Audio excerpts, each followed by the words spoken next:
குறைந்த விலை நிறைந்த தரம் தங்கள் தேவைகள் அனைத்தும் ஒரே இடத்தில் ஜெயச்சந்திரன் டெக்ஸ்டைல்ஸ். திரிஷா கூட இருக்கிற போது கப்பலில் போகும்போது இவர் தனியாக ஃபோட்டோ எடுத்துருக்கிறதும் அந்த காமிச்சிருக்காங்க. இந்த ஷூ வந்து மனைவி சங்கீதாவே வந்து விஜயோட இல்லை அப்படிங்கிற தகவல் இருக்குது. விஜயோடைய மகளும் சங்கீதாவும் லண்டன்லே செட்டில் ஆகிட்டதாகவும், நீங்கள் த்ரிஷா ஏன் திருமணம் செய்துக்கல அப்படிங்கிறது ஒரு கேள்வியே இருக்குல்ல. அந்த கேள்விக்கே விஜய் தான் காரணம். லியோ வந்து செகண்ட் ஹாப் வந்து அது வந்து சரியில்லை அப்படிங்கிறத வந்து த்ரிஷாவே வந்து விஜய்கிட்ட சொல்லியிருக்காங்க. த்ரிஷா வந்து விஜய் படங்களில் உள்ள அக்கறை இருக்குல்ல, இது கூடுதல் அக்கறையாக எடுத்துகிட்டு இருக்காங்க. அப்போ இருந்தே எடுத்திருக்காங்க. ஜெயம் ரவியுடைய மனைவி ஆர்த்தி அவர்கள் வந்து இந்த விவாகரத்துக்கு சம்மதிக்கலை அப்படிங்கிறது தான் நமக்கு கிடச்சிருக்கு. அவர் ஒரு பெரிய ஃபேமிலியாக பெரிய ஹீரோவாக இருந்திருக்காரு. அதனால் அவருக்கு அந்த பிரச்சனை வருங்கிறதுக்கு வந்து, ஆனால் அது வந்து ஏர்போர்ட் மாதிரியான ஒரு செக்யூரிட்டி இருக்கிற இடத்துல அவர் காட்டியிருக்க தேவையில்லை. அவங்க வந்து சினிமாவில் நடித்து பெரிய ஃபேன்ஸ் கூட்டத்தை ஏற்படுத்தணும் அப்படிங்கிறதுக்காக தான் அவங்க வந்து சினிமாவுக்கே வர்றாங்க. வெளி இடங்களில் வரும்போது ஃபேன்ஸ் வந்தாங்கன்னா ஏன் ஓடி ஒளிகிறாங்க?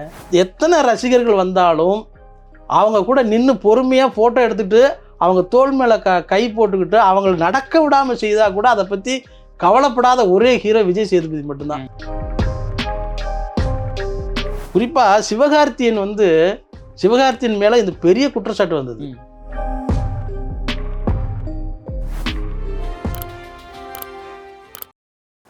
வாவ் தமிழா வியூவர்ஸ்க்கு வணக்கம். இப்போ சமீபத்தில் சமூக வலைதளங்களில் நிறைய செலிபிரிட்டிஸ் பற்றின நிகழ்வுகள் வந்து ஒரு விவாதமாகவே போயிட்டு இருக்கு. அந்த நிகழ்வுகளை பற்றி நம்ம கூட பேசுறதுக்காக இணைஞ்சிருக்கிறாரு தேனிக்கண்ணன் அவர்கள். வணக்கம். வணக்கம். இப்போ சமீபத்தில் வந்து தளபதி விஜய் அவர்களுடைய பிறந்தநாளுக்கு வந்து த்ரிஷா அவர்கள் வந்து ஒரு போஸ்ட் போட்டிருந்தாங்க, அவர் கூட இருக்க மாதிரி ஃபோட்டோ.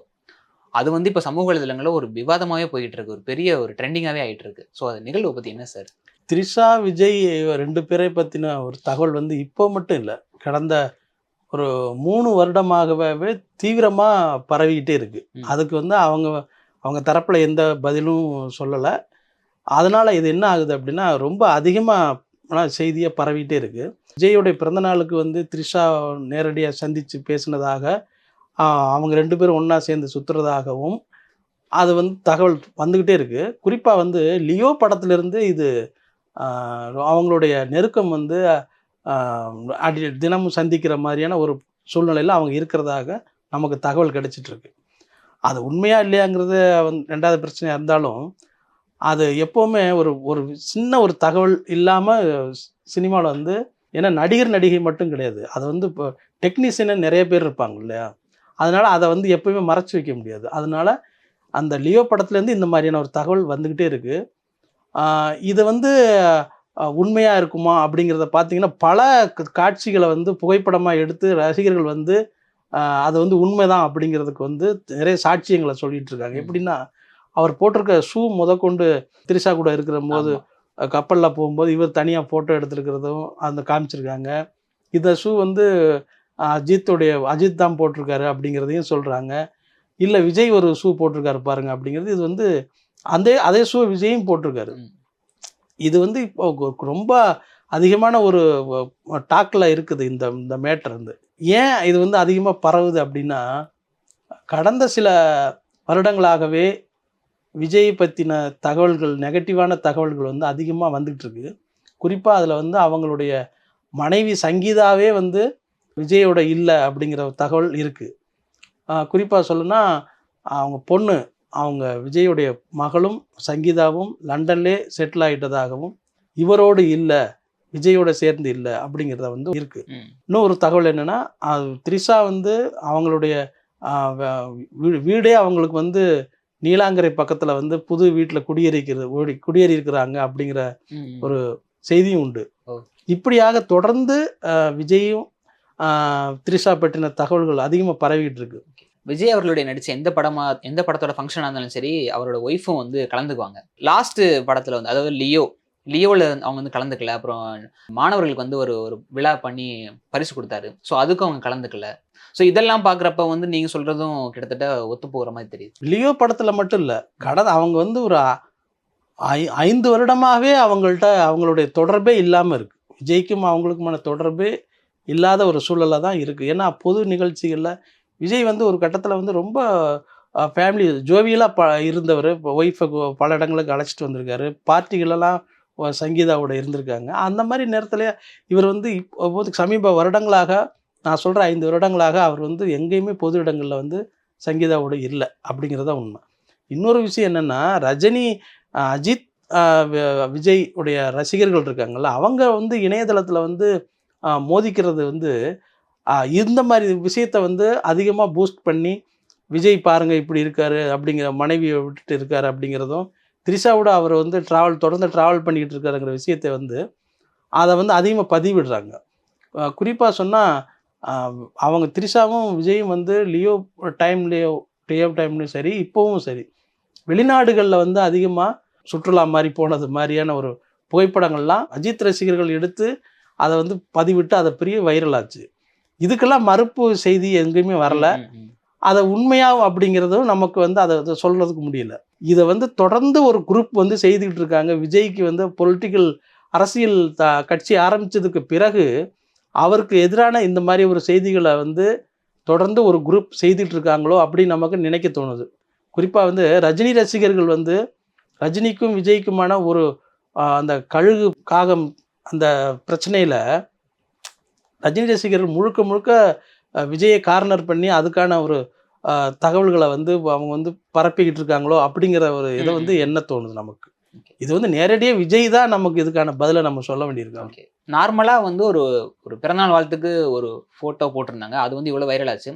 இதுக்கு முன்னாடி அவங்க தொடர்ந்து நிறைய படங்கள் நடிச்சிருக்காங்க. ஆதி, திருப்பாச்சி, இந்த மாதிரி படங்கள் நடிச்சிருக்காங்க. ஸோ அந்த கேப்புக்கு அப்புறம் நடித்த படம் தான் லியோ. ஸோ இது இப்போ லியோலேருந்து தான் இந்த பிரச்சனை ஆரம்பிச்சது அப்படின்னு சொல்லி ஒரு பார்வை இருக்குல்ல சார்? இல்லை, லியோவில் வந்து இந்த பிரச்சனை ஆரம்பிக்கல. நீங்கள் த்ரிஷா ஏன் திருமணம் செய்துக்கல அப்படிங்கிறது ஒரு கேள்வியே இருக்குல்ல. அந்த கேள்விக்கே விஜய் தான் காரணம்னு ஒரு குரூப் வந்து சொல்லிட்டு இருக்காங்க. இவருக்காக தான் திருமணமே செய்துக்கல அவங்க அப்படிங்கிற வந்து சொல்கிறாங்க. இதுக்கு எல்லாமே வந்து பதில் வந்து அவங்க தான் சொல்லணும். இது வந்து அப்படி இல்லை, இது என்ன இப்படி அப்படிங்கிறது. ஆனால் கட்சி ஆரம்பித்ததுக்கு பிறகு த்ரிஷா விஜய் சம்மந்தப்பட்ட தகவல்களை மட்டும் அதிகமாக பூஸ்டப் பண்ணுறதுனால, அதிகமாக பரப்பிக்கிட்டு இருக்கிறதால, அதிகமாக இணையதளங்களில் வந்து விவாதம் பண்ணிகிட்டு இருக்கிறதுனால இதுக்கு பின்னாடி வேற யாரோ இருக்காங்களோ அப்படிங்கிறத வந்து நமக்கு நினைக்க தோணுது. இப்போ கோட் படத்தில் நடிச்சுக்கிட்டு இருக்காரு விஜய்.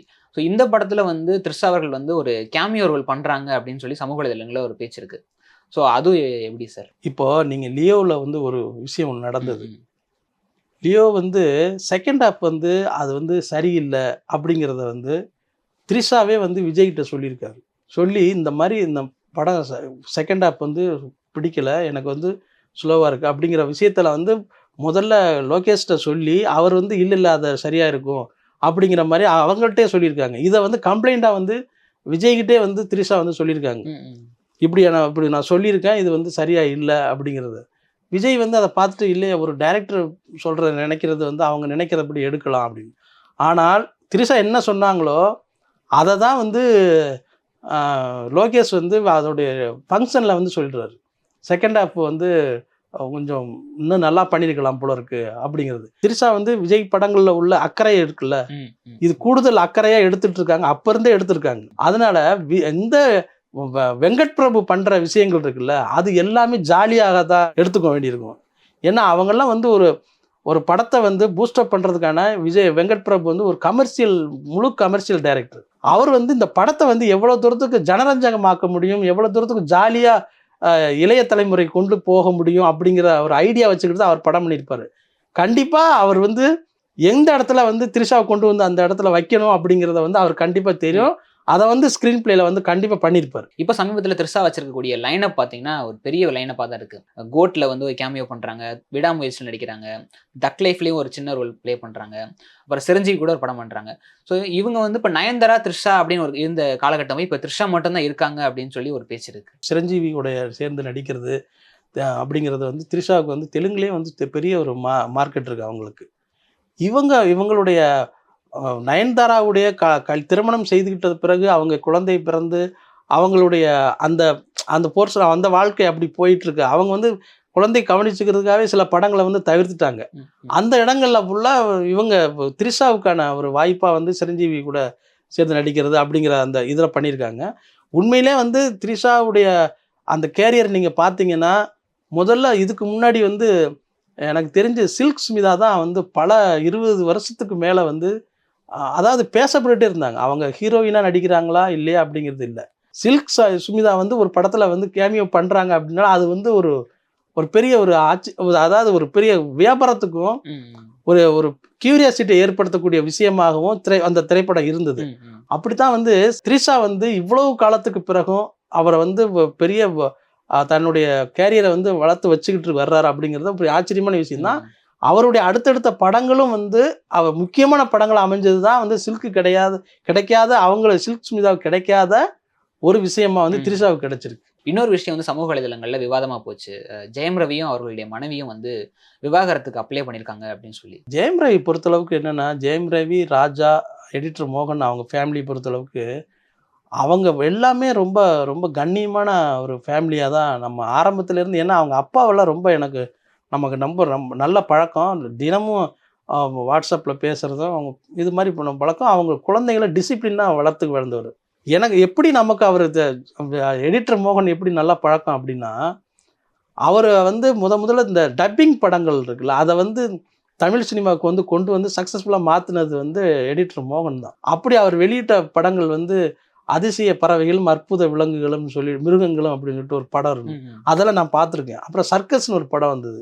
இதெல்லாம் ஸ்கூல்லேயே கூட்டு போய் காமிச்சிருக்காங்க. அந்த படம்லாம் நான் ஸ்கூல் லைஃப்பில் வந்து நான் அந்த படங்களை பார்த்துருக்கேன். அதெல்லாம் வந்து நேரடி திரைப்படங்களை விட அதிகமான பொருளாதாரத்தை வந்து அவங்களுக்கு கொடுத்தது. பெரிய லாபம். அதை வாங்கின டிஸ்ட்ரிபியூட்டர் இவங்களுக்கெல்லாம் லாபம். இவர் தான் மெயின் அதில். ஸோ இப்படியான திரைப்படங்களை வந்து சினிமாவுக்கு கொண்டு வந்து அதை வந்து பெரிய சக்ஸஸ்ஃபுல்லாக மாற்றினவர். அப்படி வந்து சினிமாவில் வந்து பெரிய நுணுக்கம்லாம் தெரிஞ்சவர். அந்த மாதிரி நான் நேரடியாகவே பேசியிருக்கேன். அப்போ வந்து ஜெயம் ரவியை பற்றி அவர்கிட்ட கேட்டுட்டு இருக்கும்போது சொன்னார், அவனை வந்து 12 வயசு வரைக்கும் அவனுக்கு வந்து பரதநாட்டியம் வந்து கற்றுக் கொடுத்தேன். 14 வயசு வரும்போது அவன் வந்து பரதம் நல்லா இன்ட்ரெஸ்டிங் கற்றுக்கிட்டான். ஆனால் அவன்கிட்ட வந்து ஒரு பெரிய நளினம் பெண்மைத்தனம் வந்துருச்சு. இதை வந்து நான் வந்து நிறுத்தணும் அப்படிங்கிறதுக்காக அவனை வந்து ஜிம்னாஸ்டிக் மாற்றிட்டேன். அப்போ வந்து ஆரம்பத்திலிருந்து ஒரு ஹீரோவுக்கு வேண்டிய மெட்டீரியலாக ஜெயம் ரவியை வந்து தயார்படுத்தி கொண்டு வந்திருந்தார். அப்படி வந்து கொண்டு வந்திருந்தாலுமே ராஜாவும் சரி ரவியும் சரி 2 பேருமே அவங்க ஃபாதர் மேலே அவ்வளவு ரொம்ப மரியாதையும் ரொம்ப பயபக்தியோடு இப்போவும் இருக்காங்க. அந்த மாதிரி டிசிப்ளினான ஒரு ஃபேமிலி அவங்க மேலே இப்படி ஒரு அதிர்ச்சியாக ஒரு ரிப்போர்ட் வந்திருக்கு அப்படின்னா அது வந்து உண்மை இல்லாமல் புகையாது அப்படிங்கிறது தான் நமக்கு தெரியுது. ஒரு வாக்குவாதமாக இருக்கலாம், ஒரு கருத்து வேறுபாடாக இருக்கலாம், ஒரு பேசக்கூடிய விஷயமா இருக்கலாம். இதை வந்து வெளியே தெரிய போது தான் இப்படியான விஷயம் வரும். ஆனால் அவங்க 2 பேரும் பிரியக்கூடாது அப்படிங்கிறது நமக்கும் உண்டு. ஆனால் இப்போ நமக்கு தெரிஞ்ச தகவல் என்னென்னா, ஆர்த்தி வந்து ஜெயம் ரவியுடைய மனைவி ஆர்த்தி அவர்கள் வந்து இந்த விவாகரத்துக்கு சம்மதிக்கலை அப்படிங்கிறது தான் நமக்கு கிடைச்சிருக்கு. ஸோ அப்போ இந்த விஷயம் ஏற்கனவே பேசப்பட்டிருக்கு அப்படிங்கிறதுல வந்து நமக்கு வந்து தெரிய வருது. இதில் யார் வந்து இந்த ஜெயம் ரவி காதல் கொண்டிருக்காரு அப்படிங்கிற இதெல்லாம் விஷயம் அதில் வந்து ஒருத்தவங்க பேர் அடிபடும். அதை இப்போ நம்ம சொல்ல வேண்டாம்.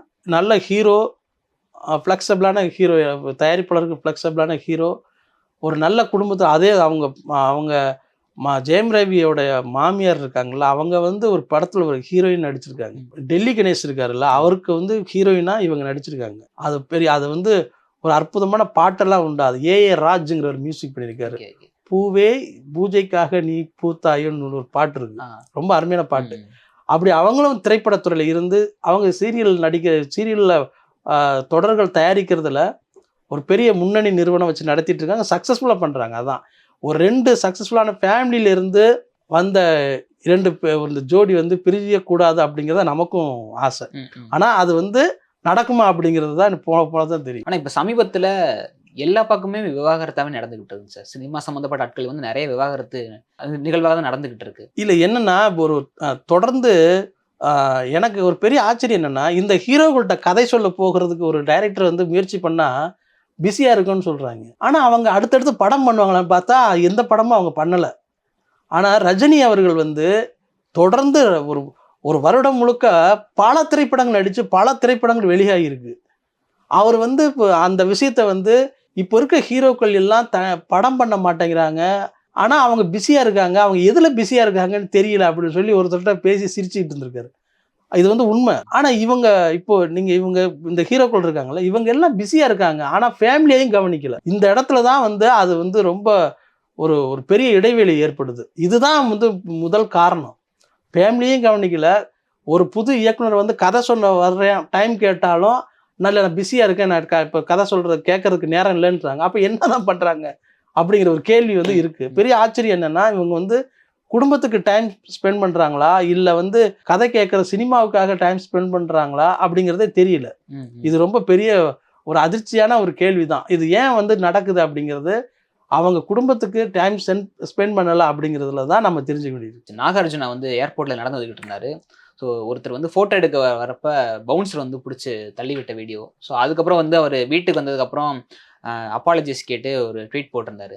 இது வந்து இப்போ இவன் நாகார்ஜுனா மட்டும் இல்லை, நாகார்ஜுனா வந்து பெரிய ஃபேமிலி, ஒரு பெரிய குடும்பத்தை வந்து சேர்ந்தவர். அவர் வந்து போகிற இடங்கள்ல, அவர் தெலுங்கு ஹீரோ, பெரிய ஒரு முன்னணி குடும்பத்தை சேர்ந்தவர். அவர் போகிற இடங்கள்ல ஃபோட்டோ எடுக்கிறது அப்படிங்கிறது இயல்பு. இங்கே வளர்ந்து வர்ற ஒரு ஹீரோ வந்து சத்யம் தியேட்டரில் வந்து ஒரு படத்துக்கு வரும்பொழுது, சத்யம் தியேட்டர் வந்து ஒரு சின்ன ஒரு இடம் அது. அந்த இடத்துல ஒரு 30 ஜிம் பாய்ஸ் வர்றாங்க. இவர் நடுவில் வர்றாரு. அது அந்த படமும் ஓடலை. அதுக்கு முன்னாடி வந்த படமும் ஃபெயிலியரு. அவருக்கு வந்து ஒரு ஜிம் பாய்ஸ் வச்சுக்கிட்டு அவர் வந்து அங்கே ஒரு பெரிய தள்ளுமுள்ளு நடந்து, இப்போ கேமராமேன்ஸ், இப்போ ஃபோட்டோகிராஃபர் கீழே விழுந்துட்டாங்க, பத்திரிக்கையாளர் கீழே விழுந்துட்டாங்க, ஃபேன்ஸ் வந்திருக்கவங்க அவங்களே கீழே, இவங்க எல்லாத்தையும் விட்டுட்டு கீழே தள்ளி விட்டுட்டு அவர் மேலே போகிறார். இப்போ இவர் எதுக்கு சினிமாவுக்கு வந்திருக்காருன்னே தெரியல. இந்த ஜிம் பாய்ஸ் பிரச்சனை வந்து தொடர்ந்து பல காலமாக சினிமாவில் இருந்துக்கிட்டே இருக்கு. அதுவும் தமிழ் அவங்க நாகார்ஜுனா செய்தது அப்படிங்கிறது வந்து, அவர் ஒரு பெரிய ஃபேமிலியாக பெரிய ஹீரோவாக இருந்திருக்காரு. அதனால அவருக்கு அந்த பிரச்சனை வருங்கிறதுக்கு வந்து, ஆனால் அதை வந்து ஏர்போர்ட் மாதிரியான ஒரு செக்யூரிட்டி இருக்கிற இடத்துல அவர் காட்டியிருக்க தேவையில்லை. இவர் வந்து இந்த மாதிரி வந்து தமிழ் சினிமாவில் வளர்ந்து வர்ற ஹீரோக்களும் இந்த ஜிம் பாய்ஸ் கலாச்சாரத்தை வந்து அவங்க வந்து மெதுவாக கொண்டு வந்துட்டு இருக்காங்க. அதை வந்து தவிர்க்கணும். இது என்ன ஆகும்னா, அவங்க வந்து சினிமாவில் நடித்து பெரிய ஃபேன்ஸ் கூட்டத்தை ஏற்படுத்தணும் அப்படிங்கிறதுக்காக தான் அவங்க வந்து சினிமாவுக்கே வர்றாங்க. நீங்கள் அவங்க இப்போ வெளி இடங்களில் வரும்போது ஃபேன்ஸ் வந்தாங்கன்னா ஏன் ஓடி ஒளிகிறாங்க? அப்போ நீங்கள் போய் ஏதாவது ஒரு பலசர கடையில் வேலை பார்க்க வேண்டியதானே? நீங்கள் வந்து தமிழ் சினிமாவில் ஜிம் பாய்ஸை வச்சுக்காத ஒரே ஹீரோ யார் தெரியுமா? எத்தனை ரசிகர்கள் வந்தாலும் அவங்க கூட நின்று பொறுமையாக ஃபோட்டோ எடுத்துகிட்டு அவங்க தோள் மேலே கை போட்டுக்கிட்டு அவங்களை நடக்க விடாமல் செய்தால் கூட அதை பற்றி கவலைப்படாத ஒரே ஹீரோ விஜய் சேதுபதி மட்டும்தான். அவர் மட்டும்தான் வந்து ஃபேன்ஸ் வந்தாலுமே அவங்கள வந்து அவங்க இருங்கடா இருப்பா, நான் வந்து இடம் தர்றேன், இந்த மாதிரிலாம் பேசி அவங்க செல்ஃபோனை வாங்கி அவரே வந்து ஃபோட்டோ எடுத்து செல்ஃபி எடுத்து அவங்க கையில் கொடுத்துட்டு பொறுமையாக இதுக்கு தானே நீ சினிமாவுக்கு வந்த, இதை நீ தாங்க முடியலன்னா நீ எதுக்கு சினிமாவுக்கு வர்ற? நீ வந்து வேற இடத்துக்கு போக வேண்டியதானே, வேற வேலை பார்க்க வேண்டியதானே? உனக்கு வந்து சினிமா வந்து நீ வந்து வர்றதே வந்து ரசிகர்களை உனக்கு வேணும் அப்படிங்கிற ஒரு நினைத்துக்கு தான் வர்ற. அதுக்கு வர்ற ஜிம் பாய்ஸை போட்டு நீ தடுத்தேன்னா நீ ஜிம் பாய்ஸோடய நீ இருக்க வேண்டியதானே, எதுக்கு சினிமா உனக்கு ஹீரோவை நடிக்கணும்? ஸோ இப்படி வந்து ஜிம் பாய்ஸ் கலாச்சாரங்கிறது வந்து முக்கியமான அவங்கள விட விஜய் சேதுபதிக்கு தான் தேவை. ஆனால் விஜய் சேதுபதி எங்கேயுமே ஜிம் பாய்ஸ் வச்சுக்க விரும்பலை. பொது இடத்துக்கு வரும்போது அவராக வர்றாரு. ஜிம் பாய்ஸை வந்து ஏற்பாடு பண்ணியிருந்தாலும் அதை தவிர்க்கிறதுக்கு முயற்சி பண்ணுறாரு. இதுதான் உண்மை. இதனால ஜிம் பாய்ஸ் கலாச்சாரத்தை வந்து ஹீரோக்கள் தவிர்க்கணும். சமீபத்தில் வரக்கூடிய தமிழ் சினிமா நிகழ்வுகள் இருக்குல்ல, அதுல ரொம்பவே ஏதாச்சும் ஒரு பிரச்சனை நடந்துச்சுன்னா அது பவுன்சர்னால தான் வந்திருக்குன்னு சொல்லி ஒரு சமூக வலைதளங்களையும் ஒரு வீடியோலாம் பார்க்குறோம். ஸோ இதை வந்து கண்ட்ரோல் பண்றது ஒரு ஆள் வேணும்ல சார், இதை யாரு? இல்லை, நான் என்ன சொல்றேன், பவுன்சர் அவங்களுடைய வேலை என்னன்னா, நீங்க அவங்களை எதுக்கு கூப்பிடுறீங்க அந்த வேலையை அவங்க கரெக்டாக பண்ணுவாங்க. இவங்களுக்கு இவங்களை தடுத்து நிறுத்தினா ஹீரோ வந்து கோச்சுக்குவார், ரசிகரை அவரோட வேலையவே நீங்கள் எதுக்காக கூப்பிட்ருக்கீங்க? தடுத்து நிறுத்துறதுக்காக தான் நீங்கள் கூப்பிட்ருக்கீங்க. அந்த வேலையை தான் பவுன்சர் செய்வாங்க. அப்போ நீங்கள் அவங்களுக்கு நீங்கள் அவங்களுக்கு அதை வந்து பிரச்சனையாக இருக்குது வரணும்னா அவங்கள கூப்பிடாமல் இருந்துக்கணும். அவங்களையும் கூப்பிட்டுட்டு நீ வேலையும் செய்யக்கூடாது அப்படின்னா அது தப்பு. பவுன்சரோட வேலை வந்து கூட்டம் சேராமல் அந்த விஐபிக்கு தம்ம பாதுகாப்பு கொடுக்கறதுக்கு தான் அவங்க வர்றாங்க. அவங்க வராமல் இருக்கன்னு நீங்கள் வந்து பரவாயில்ல அப்படின்னு விஜய் சேதுபதி எல்லாரும் கூட சேர்ந்து மேடைக்கு போகணும்னு நினச்சிங்கன்னா நீங்கள் அது இல்லாமல் வரணும். அப்போ நீங்கள் என்ன நினைக்கிறீங்க அப்படின்னா, குறிப்பாக சிவகார்த்தியின் மேலே இந்த பெரிய குற்றச்சாட்டு வந்தது.